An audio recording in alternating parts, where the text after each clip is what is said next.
Perfecto, entonces como les comentaba, desde la Escuela de Ciencias Básicas, Tecnología e Ingeniería, estamos en la webconferencia, en la fase final, la fase 5, que es la prueba POC, la prueba objetiva del curso de Estadística y Probabilidad del periodo 1601. Entonces, nos acompaña la directora del curso, Dayan Catherine Campos, el profesor Wilder Pastor Murcia, y quien les habla, el profe Rufo Alejandro Ramírez. Entonces, ¿qué vamos a trabajar el día de hoy? Entonces, recordemos que estamos en la última fase, entonces ponerle ánimo a la última fase, la fase 5, que es la evaluación. El día de hoy vamos a trabajar estos temas. Primero, la prueba objetiva cerrada POC. ¿Qué es? La descripción de la actividad, sus generalidades, el tipo de actividad. ¿Qué peso evaluativo tiene en el pensum? El tiempo de ejecución que llevará a cabo esta prueba POC. La fecha de entrega de retroalimentación.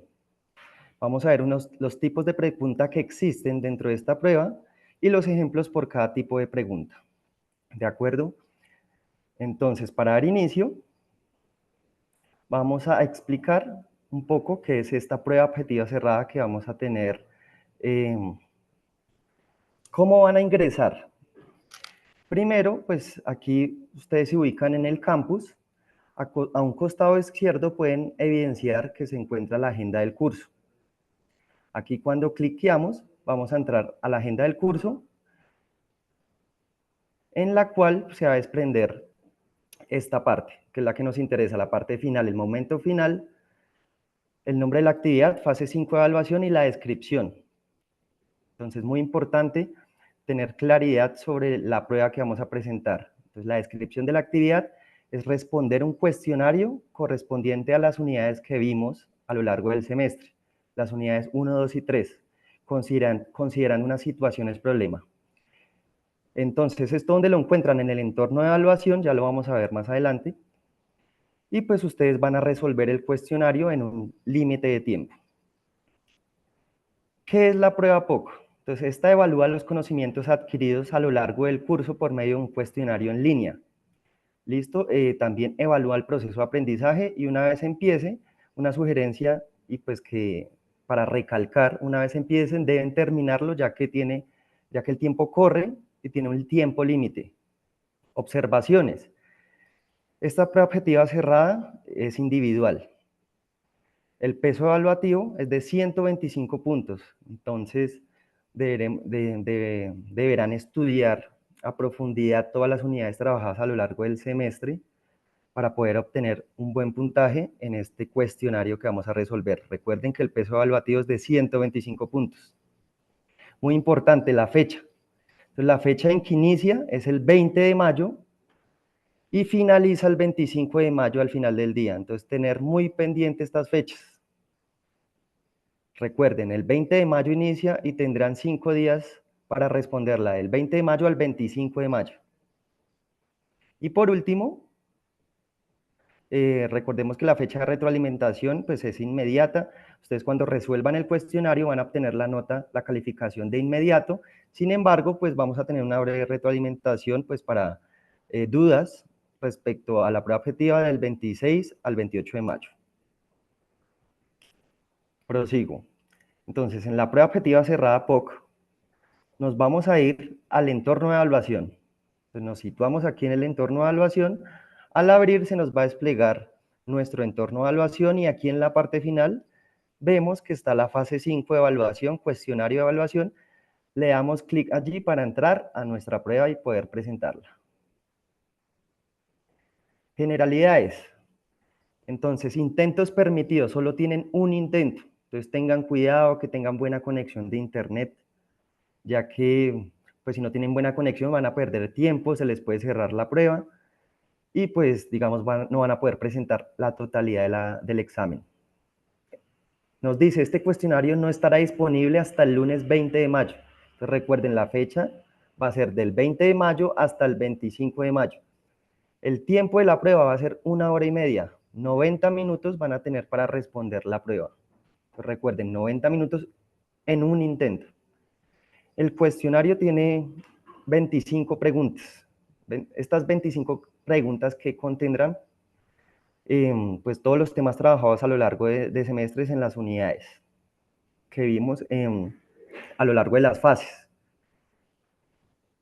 Primero, cuando estén en el entorno de evaluación, ingresemos a la fase 5, ¿cuáles son los pasos que deben hacer? Primero, deben darle clic en previsualizar el cuestionario ahora, luego deben contestar las preguntas, luego le dan clic en terminar, y luego le dan clic en enviar. Entonces no olviden estos pasos, estas generalidades, estos puntos que tiene la prueba, el tiempo límite, que deberán resolverlo en un intento y que serán 25 preguntas. Y no olviden la fecha, ya que aquí tenemos una nota que en caso de que no se presente este examen en estas fechas indicadas, del 20 al 25 de mayo, sin una debida justificación se deberá pagar el examen supletorio en la oficina de registro y control en el centro al cual pertenece. Entonces, mucho cuidado a estas fechas, ya que si no se presenta el examen y no presentan pues una debida justificación, deberán pagar un supletorio a este examen. Entonces, tengan mucho cuidado con estas generalidades, el tiempo límite. Y ahora, pues ya entrando en detalle, ¿qué tipos de preguntas existen en este tipo de pruebas? ¿Por qué nosotros en el curso de estadística y probabilidad, así como en muchas materias que ustedes ven, presentamos este tipo de evaluación? Porque ustedes a lo largo pues de la vida van a tener que presentar este tipo de pruebas, como lo es el ECAES, al finalizar el estudio universitario, también pruebas a nivel laboral y pues pruebas de razonamiento cuantitativo en general. Esta es la importancia de presentar en esta oportunidad este tipo de pruebas para que podamos, tengamos la oportunidad de ensayar con este tipo de pruebas para coger afinidad al respecto. Entonces, entrando en detalle, tipo de preguntas. Primero, tenemos las preguntas de selección múltiple con única respuesta. Segundo, tenemos las pruebas de selección múltiple con múltiples respuestas. Y tercero, tenemos las preguntas con razón y afirmación. Entonces, ahora entremos en detalle a cada una de estas preguntas. La pregunta tipo 1 de única respuesta. ¿Cuáles son los consejos que debemos tener en cuenta? Leer todas las opciones. Es muy importante leer todas las opciones, leer detenidamente todas las opciones antes de seleccionar la respuesta. En ocasiones la primera opción no es la mejor, por lo tanto, pues debemos revisar las opciones en general para escoger la que más tenga afinidad a la respuesta. Segundo, entender la pregunta. Entonces nos debemos asegurar de comprender por completo el enunciado de la pregunta antes de elegir la respuesta. Consejos, debemos buscar pistas dentro del enunciado, debemos entender el contexto de la pregunta y si entramos en detalle a estas pistas y al contexto de la pregunta, seguramente vamos a entender qué debemos contestar. Tercer tip, perdón. Tenemos la eliminación de opciones incorrectas. ¿Qué es la eliminación de opciones incorrectas? Debemos descartar las opciones claramente incorrectas que sepamos a profundidad que no son correctas para aumentar la probabilidad de seleccionar la respuesta correcta. Entonces, si tenemos una respuesta de selección múltiple, tenemos múltiples opciones, estamos seguros de que la respuesta es incorrecta, la vamos descartando y así aumentamos la probabilidad de escoger nuestra respuesta. Cuarto, debemos considerar todas las opciones. Entonces debemos no elegir una respuesta porque nos parece familiar o porque nos suena o nos gusta más. Debemos considerar todas las decisiones antes de tomar las opciones antes de tomar la decisión final. Segundo, no adivinar o al azar hacerlo. Perdón que aquí se me pasó, me devuelvo. No adivinar al azar si se está seguro de que una respuesta, si se está seguro de la respuesta, pues no debemos recurrir al azar. Por el contrario, debemos intentar razonar con el enunciado, como vimos en los tips anterior, buscar las pistas dentro del enunciado y el contexto para así aplicar estas estrategias anteriores. Y si es el caso, pues dejamos la pregunta para revisarla más tarde si el examen nos da esa opción.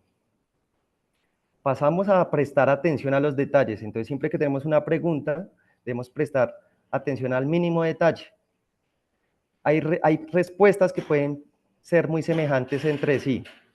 Por ende, se debe prestar atención a esas sutilezas que tienen ese contexto dentro de la pregunta, para así elegir la más precisa. Puede que sean muy parecidas entre sí, pero una siempre va a ser la más precisa.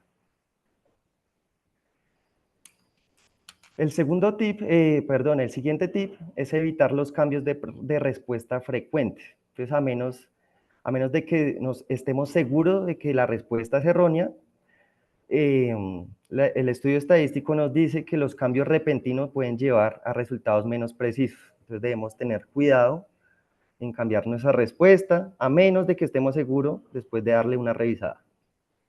Siguiente, muy importante, debemos administrar el tiempo. Como les comenté al inicio, la prueba tiene un tiempo límite de hora y media de 90 minutos, por lo tanto debemos recordar siempre ese tiempo límite y administrar ese tiempo a lo largo de la prueba. Por tanto, pues toca administrar ese tiempo sabiamente, no quedarse demasiado tiempo en una pregunta, y si es necesario, pues avanzamos a la siguiente pregunta y volvemos más tarde si el examen lo permite. Siguiente, debemos revisar antes de finalizar. Entonces, si el tiempo límite nos da, podemos checar todas las respuestas, ver que efectivamente escogimos la opción correcta o la opción que decidimos anteriormente, y pues así enviamos el examen y la prueba seguros. Las pruebas de tipo 2 son las pruebas de selección múltiple con múltiples respuestas. Entonces, estas van a tener este ejercicio, de esta forma les van a aparecer, en las cuales presenta, les dice, marque A si la opción 1 y 2 son correctas, marque B si la opción 1 y 3 son correctas, marque C si la opción 2 y 4 son correctas, marque D si la opción 3 y 4 son correctas. Entonces, se les puede presentar la pregunta de esta forma, o de la forma que lo tenemos al lado derecho, pues que si los enunciados 1 y 2 son correctos, se marca la respuesta A y así sucesivamente. Entonces, entrando al detalle al tipo de respuesta 2, tenemos que leer detenidamente, leer atentamente todas las opciones, como hablamos anteriormente. Tenemos que leer todas las instrucciones proporcionadas en el enunciado. Esto es muy importante. Ya que vamos a elegir múltiples respuestas, toca leer detalladamente las instrucciones que nos dice la pregunta. Y así asegurarse de comprender si se pide seleccionar una o varias o todas las respuestas correctas.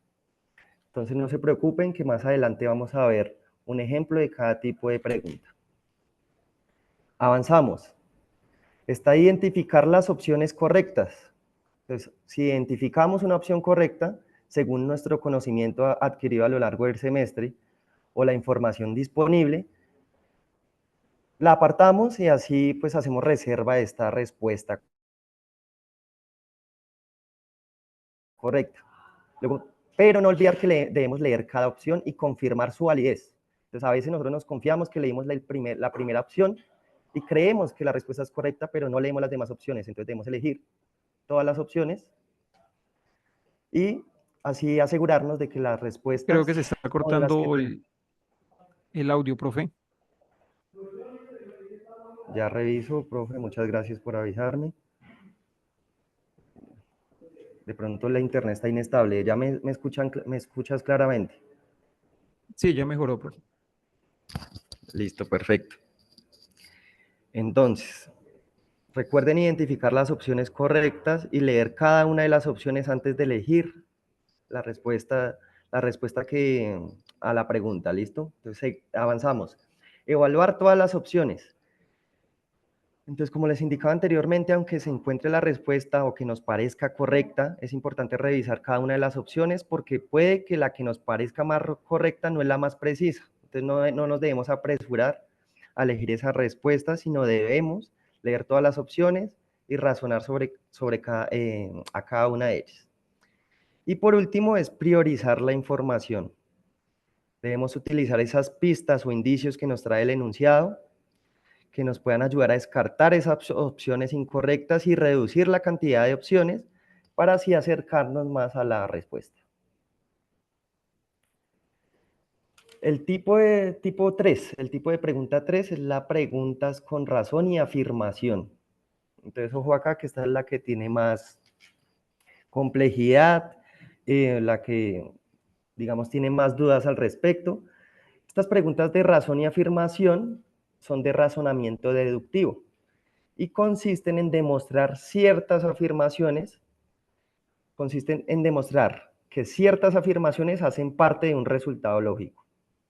Entonces, este tipo de razonamiento utiliza premisas ya dadas para llegar a una conclusión lógica. Entonces, ¿cómo se presenta este tipo de pregunta? Entonces acá tenemos un recuadro en el cual nos da unas opciones, en el cual nos dice marque A si la afirmación antes presentada y la razón son verdaderas. Entonces nosotros tenemos una oración o como nos dice aquí, dos premisas. Si la afirmación y la razón son verdaderas, marcamos la respuesta A. Nos puede decir, marque B si la afirmación y la razón son verdaderas, pero la razón no es una explicación correcta de la afirmación. Marque C si la afirmación es verdadera, pero la razón es una proposición falsa. Marque D si la afirmación es falsa, pero la proposición es verdadera. Entonces, para entrar a responder una pregunta tipo razón-afirmación, debemos primero entender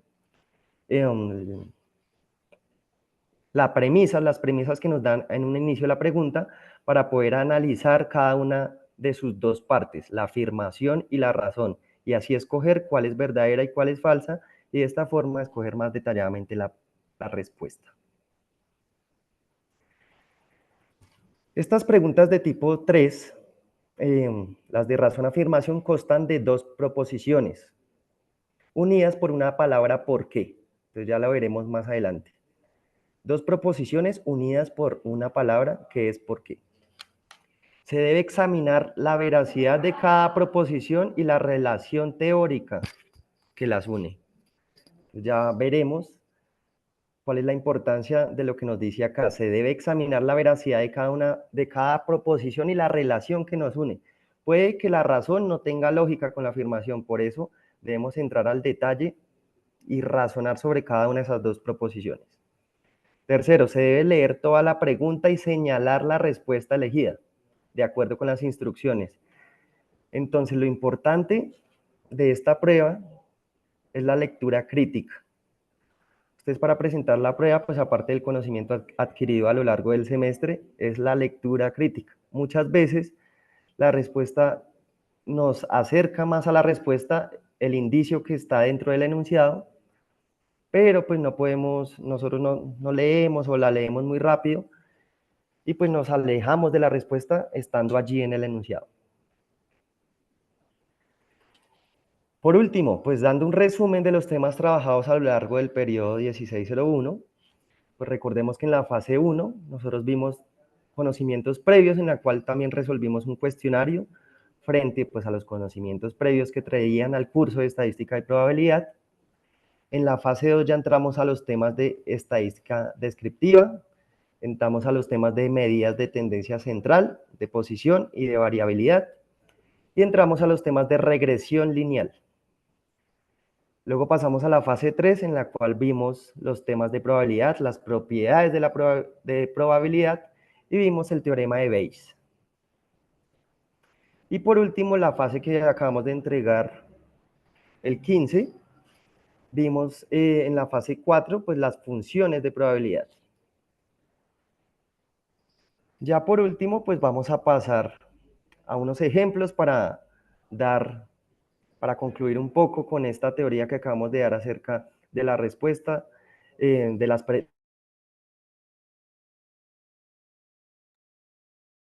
Entonces, profe, entonces voy a compartir esa de los pantalla. tipos de ¿Listo? pregunta. Es muy importante. Perfecto. Entonces, dejo al profe Wilder para que siga presentando.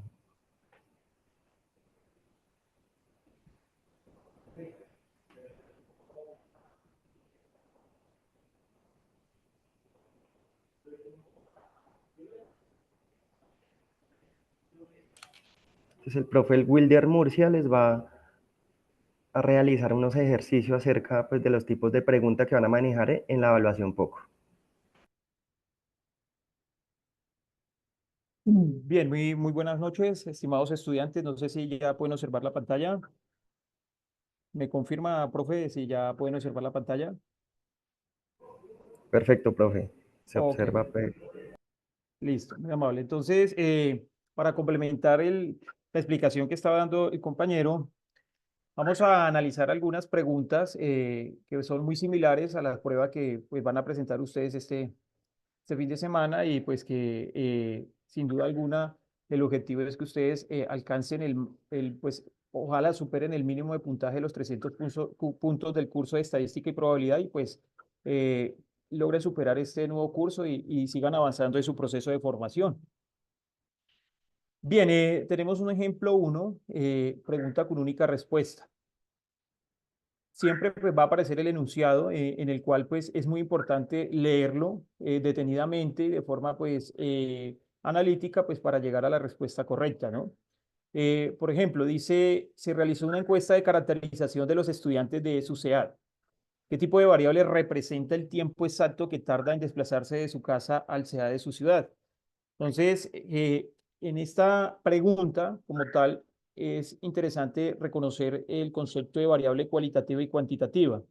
Recordemos que dentro de las variables cualitativas tenemos la variable cualitativa nominal y pues también tenemos la variable cualitativa ordinal, ¿no? Entonces, ese es el reconocimiento que pues, se hizo en la fase 2 y también vamos a reconocer las variables cuantitativas discretas y las variables cuantitativas continuas.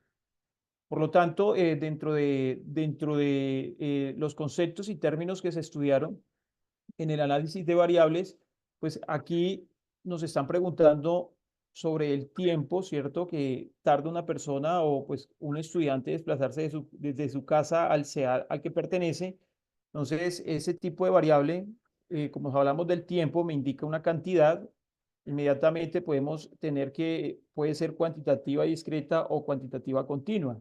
Ya con eso descartamos las opciones B y D y ahorita el análisis es reconocer si es discreta o si es continua.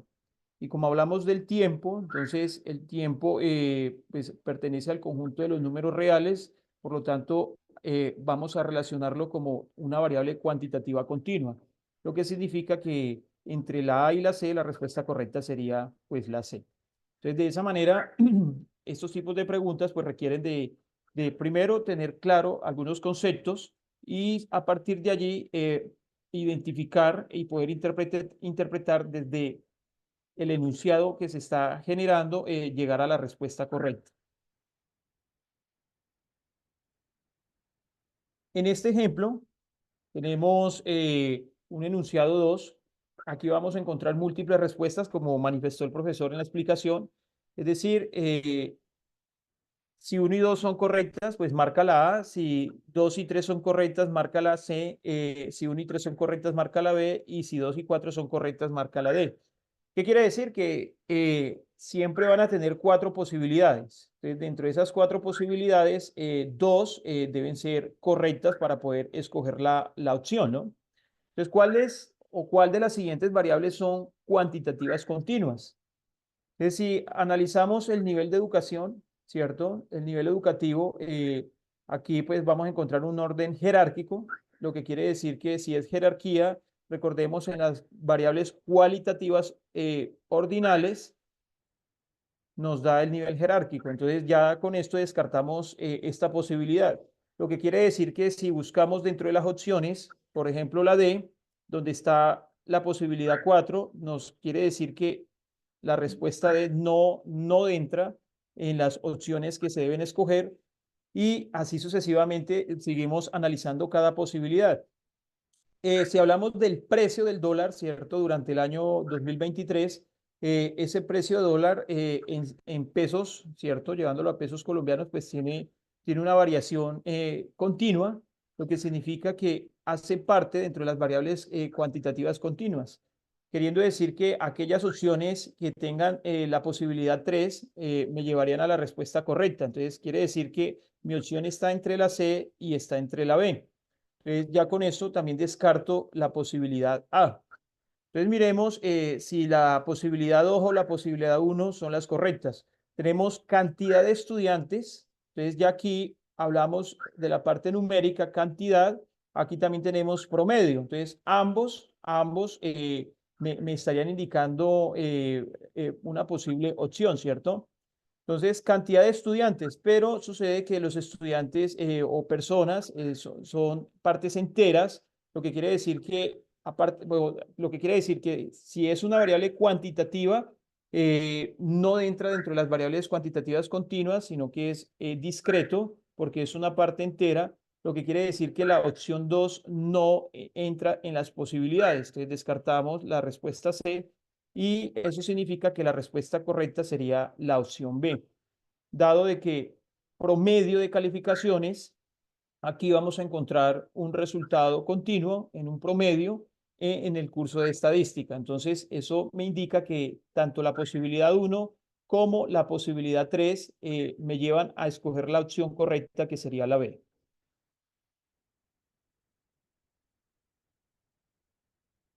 Bien, miremos esta pregunta, este ejemplo de pregunta que tiene que ver con razón y afirmación. Entonces recuerden que la afirmación, ¿cierto? Entonces tenemos aquí una afirmación y tenemos aquí una explicación. Entonces, esa razón y afirmación me tienen que llevar, o en el análisis, ¿no? Aquí tiene que haber una explicación correcta, pues, frente a la afirmación.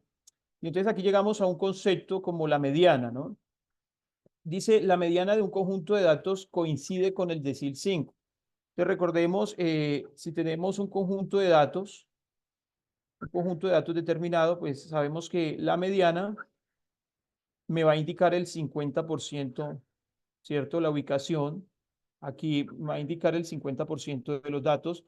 Algunos van a estar por debajo, otros van a estar por encima.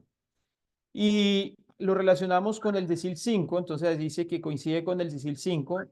Y cuando hablamos del decil, según la explicación, dice que al hablar del decil, me indica el dividir el conjunto de datos en 10 partes porcentuales.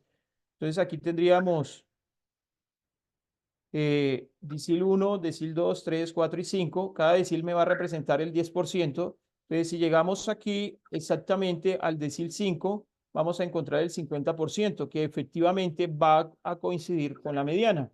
¿Qué quiere decir? Que tanto la afirmación y la razón, es decir, la explicación de la afirmación, son consecuencia lógica, es decir, hay una explicación correcta de la afirmación.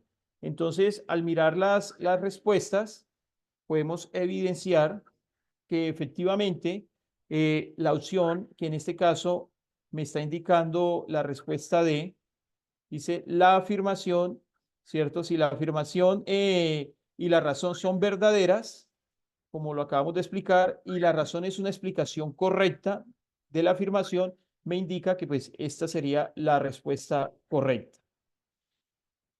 No sé si hasta ahí hay alguna pregunta al respecto, profe, alguna duda en el momento. Perfecto, profe Wilder. Entonces acá hay una duda si la prueba va a tener reconocimiento facial, la prueba no va a tener reconocimiento facial.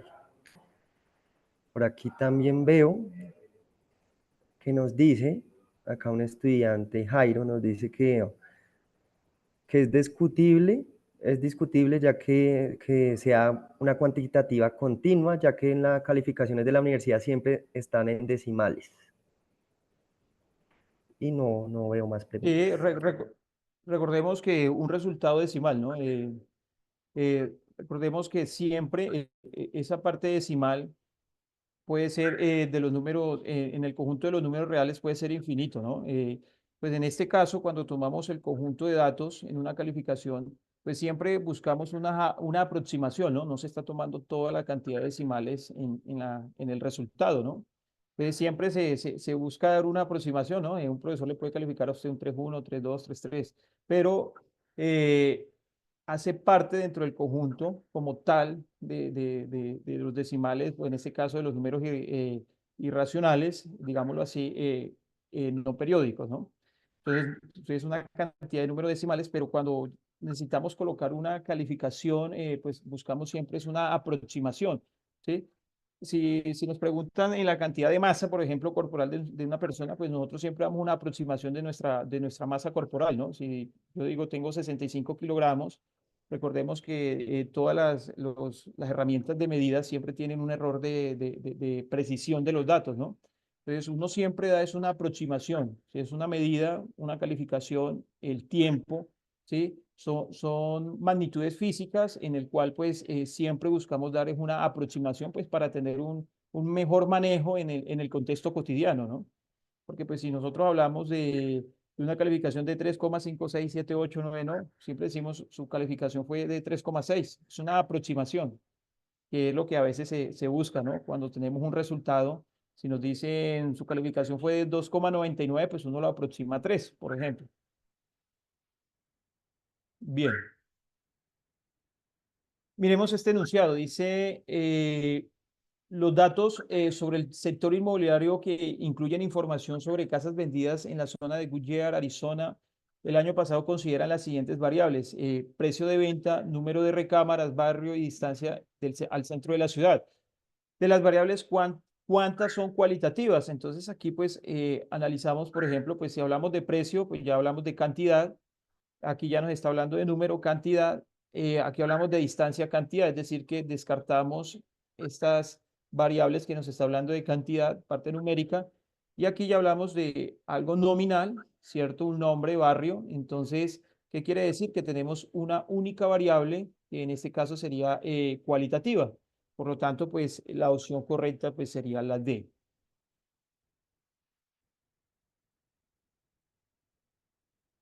Bien, aquí tenemos múltiples respuestas en esta pregunta. Dice, el promedio de ventas diarias de una tienda en una semana de lunes a viernes fue de 5.000, ¿cierto? Entonces ya tenemos el promedio, pues son los 5.000 pesos. Dice si las ventas de lunes a jueves fueron 4.000, 4.500, 6.000 y 5.500 respectivamente.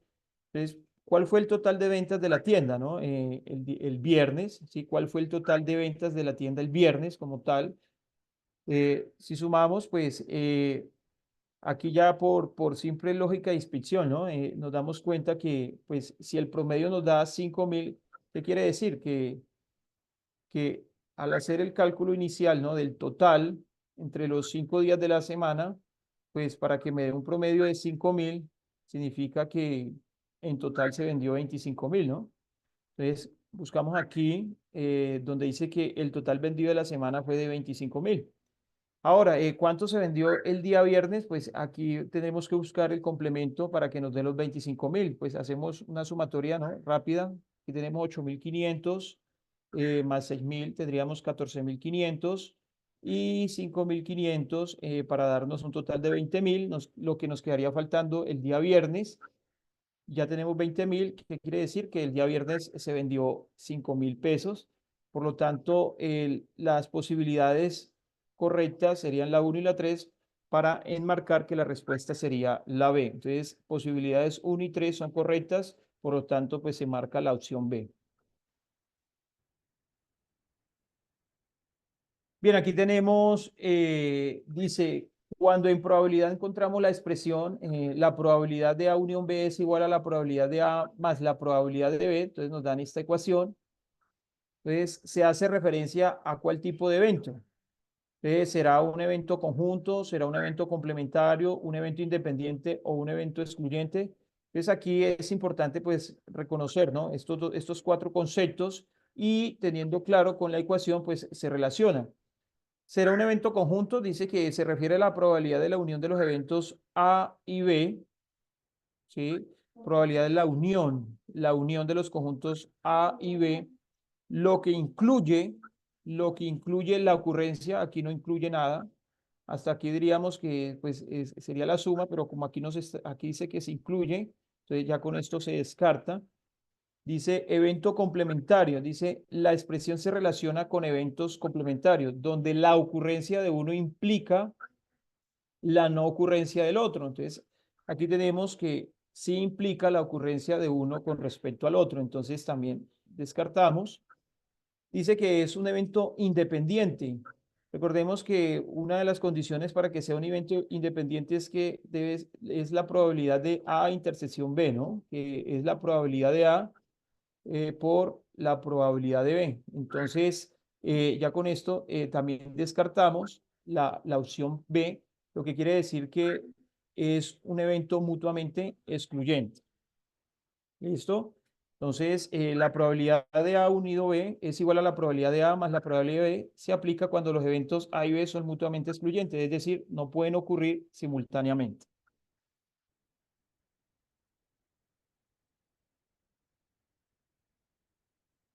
Bien, tenemos este enunciado. Dice, el número de usuarios que visitan una página web se puede considerar como variable de Poisson. Entonces, aquí es importante reconocer la distribución de Poisson, el significado, ¿no? Bueno, primero que todo, pues hay que tener en cuenta que la variable de Poisson se relaciona con variables discretas, ¿no?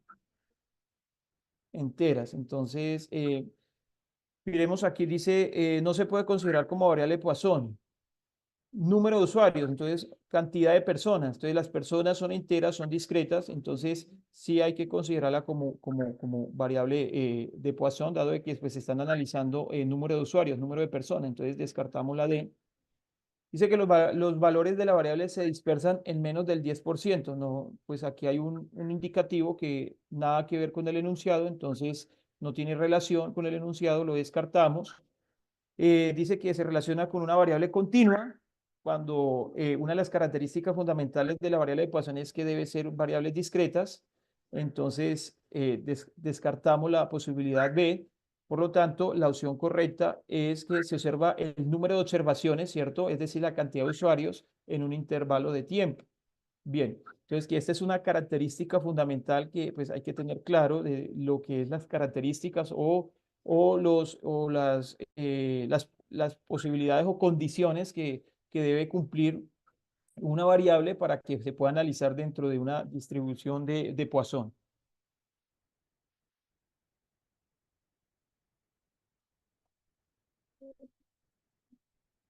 Bien, aquí tenemos ya una pregunta pues con un nivel un poquito más exigente. Dice, la temperatura durante agosto está distribuida normalmente. Entonces aquí hay una distribución normal con media. Entonces aquí hay que analizar varios parámetros, ¿no? Entonces nos da la media que equivale a 18,7 y tenemos una desviación estándar, ¿cierto? Bueno, podemos encontrarla como sigma igual a 5 y dice, vamos a calcular la probabilidad de que la temperatura durante agosto esté por debajo de 21 grados centígrados, ¿cierto? Entonces, pues aquí vamos a hablar de, en este caso, tenemos la variable, que tenemos X, nuestra muestra de 21. Entonces, con estos tres datos, tenemos que llegar al parámetro Z.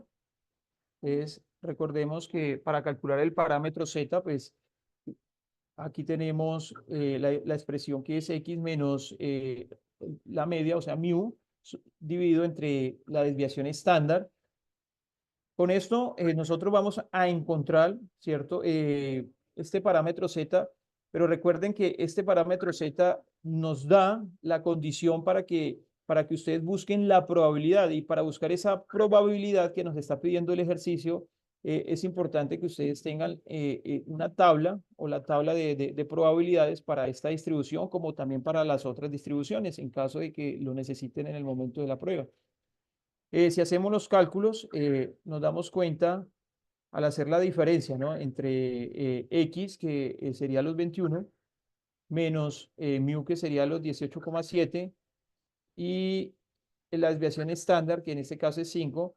Si hacemos ese cálculo, esto nos da aproximadamente 0,46 y este valor pues no me representaría como aquí aparece en la opción B que dice que el 46%, ¿no? Que de pronto caeríamos en ese error de decir que la respuesta correcta es el 46%. Dice que debe ser la temperatura que esté por debajo, ¿no? Entonces, es decir, por debajo de los 21 grados centígrados. Porque si analizamos, podríamos decir, bueno, caemos en el error de que sea de 0,46 y podemos también caer en el error de decir, bueno, vamos a restar 1 menos 0,46 y nos da el 54%, ¿no? Entonces, también podríamos llegar a esa situación. Por lo tanto, cada vez que usted llegue y calcule este parámetro Z, lo buscamos en nuestra tabla, en esta tablita que pues yo les recomiendo la tengan en sus manos para que si necesitan buscar un valor, Entonces, aquí hacen la referencia. Como necesitamos buscar Z ya parametrizado, entonces tenemos 0,46, donde nos dice que la probabilidad es de 0,67. Entonces, debe estar por debajo. Recuerde que como es una distribución normal, ¿cierto? Una distribución normal. Entonces, está recogiendo, como esto va de 0 a 1, ¿cierto? De 0 a 1, entonces tenemos una posibilidad del 67,72% que está por debajo, ¿no? Por debajo de los 21 grados centígrados. Si la pregunta me hablara de por encima, pues sería el excedente, ¿no? Que en este caso, si yo le resto lo que tenemos acá a la posibilidad del 100%, pues nos daría el excedente que sería el 32,28. Entonces, con este cálculo nos damos cuenta que la probabilidad de que la temperatura durante el mes de agosto esté por debajo de 21 grados centígrados, pues hace referencia es al 67,72%, lo que nos estaría indicando que esa sería la respuesta correcta. Bien, no sé si hay alguna pregunta, alguna duda, alguna inquietud.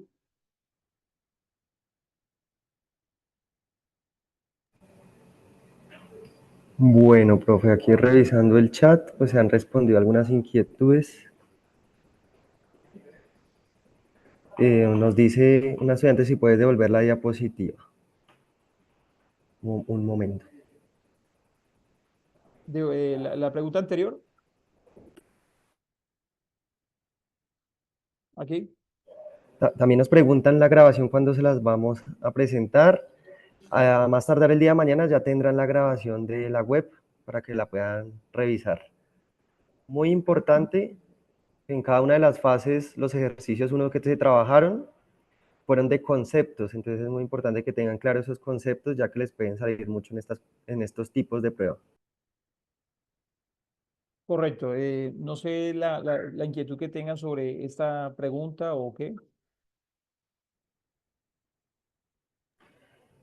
Por ahora no veo inquietud sobre la pregunta. Recuerden que nos preguntan sobre la tabla Z, pues recuerden que toda la información se las va a suministrar la pregunta y la Sí, grabación pues será compartida por cada uno de sus tutores.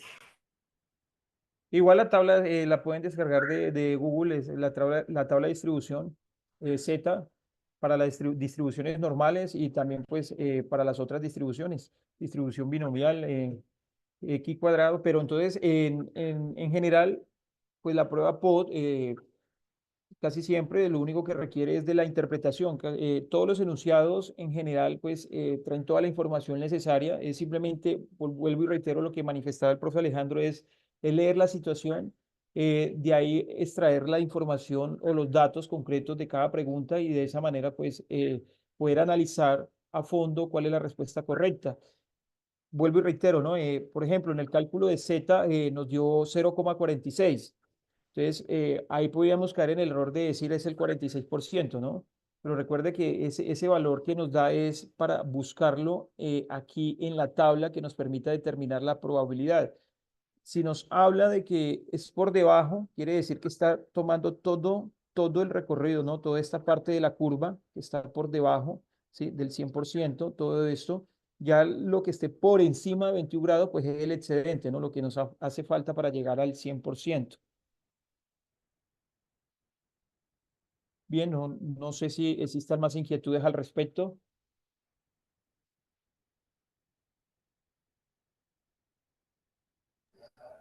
No por el momento, profe.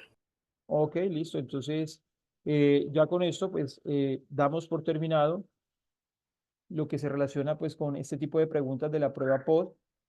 Pues esperamos, ¿no? Que dediquen el tiempo correspondiente, ¿no? No con afanes. Recuerden que tienen 1 hora, 30 minutos en ese espacio donde, pues, tengan una buena conexión, una computadora pues fiable, cargada, si es en un portátil, ojalá cargado para que de pronto si se va la energía, pues tengan la carga suficiente y puedan presentar la prueba. Es muy importante, ¿no? Recuerde pues que tiene un buen peso evaluativo, buen puntaje que les va a significar pues a muchos mantener un buen promedio dentro de su formación, ¿no? Que pues algunos siempre estudiantes se destacan por tener un buen puntaje por encima de los 400 puntos. Entonces, el ideal es que se mantengan allí y realicen una buena prueba, ¿listo? Una excelente prueba, leyendo bien, repasen cada una de las webs anteriores, de las IPA realizadas con cada uno de los tutores, estudien muchos conceptos de cada uno de los temas que se trabajaron en cada una de las fases. Por lo demás, muchas gracias. Eh, si hay alguna otra inquietud, pues los escuchamos.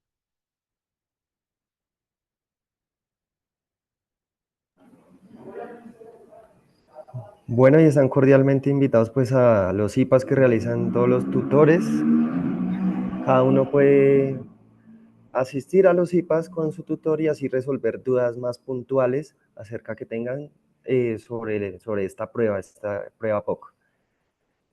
Listo, entonces para dudas más puntuales, más específicas, les recomendamos pues acudir al tutor y participar de los IPAs. Muchísimas gracias.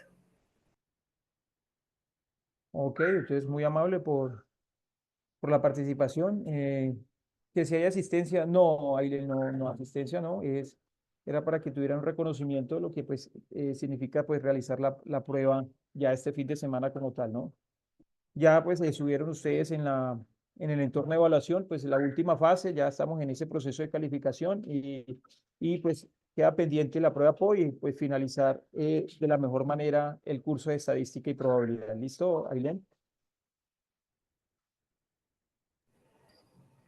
Perfecto, entonces que tengan buena noche, no olviden las generalidades, las fechas en que se va a realizar la prueba, el tiempo límite, el número de preguntas y pues que tengan muy buena noche. Ok, profe Alejandro, muy amable. Muchas gracias por apreciados comentarios en el sentido de la prueba, de tener claro. Recuerden, vuelvo y les recomiendo, ¿no? Tener el espacio y la hora indicada para realizar la prueba sin ningún tipo de afán, sin correr, buena internet, un buen equipo y todo lo demás saldrá bien. Entonces, Dios los bendiga y una feliz noche.